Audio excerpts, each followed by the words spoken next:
Morning everyone. तो polynomials का ये क्वेश्चन देखिएगा आप। X cube plus 2x plus 1/5 minus 7/2x² minus x री टू पावर 6। आपसे कहा जा रहा है the degree of the polynomial and the coefficient of x cube, the coefficient of x power 6, the constant term. ये आपको बताने हैं। तो चलिए देख लेते हैं इसको कैसे करेंगे। सबसे पहले हम ये जो क्वेश्चन दिया गया है, ये वाला जो पार्ट है इसको हम अलग अलग टर्म में कर लेते हैं, यानी एक्स क्यूब और 2x को अलग कर लेते हैं।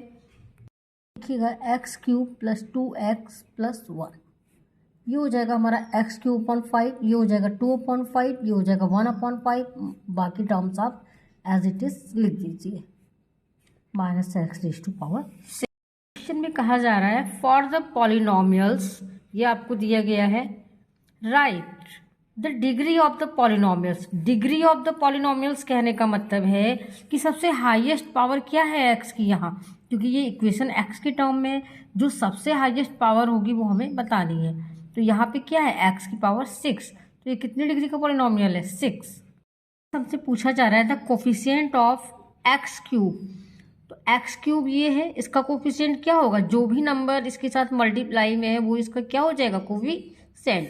तो आप देखिए एक्स क्यूब अपॉन 5, यानी एक्स क्यूब के साथ 1/5 क्या है, मल्टीप्लाई में, क्या हो गया यहाँ पे 1/5 इसका कोफिशिएंट हो जाएगा। ठीक है ना। अब नेक्स्ट में देखिए द कोफिशिएंट ऑफ एक्स की पावर 6, एक्स की पावर 6 के साथ क्या मल्टीप्लाई में है, देखिएगा ध्यान से, -1। देखिए ये माइनस है और कोई नंबर नहीं है, इसका मतलब 1। देखिएगा यहाँ भी द कोफिशिएंट ऑफ एक्स की पावर 6 का क्या है यहाँ पे, -1। ये क्या आ जाएगा हमारा यहाँ पे, -1।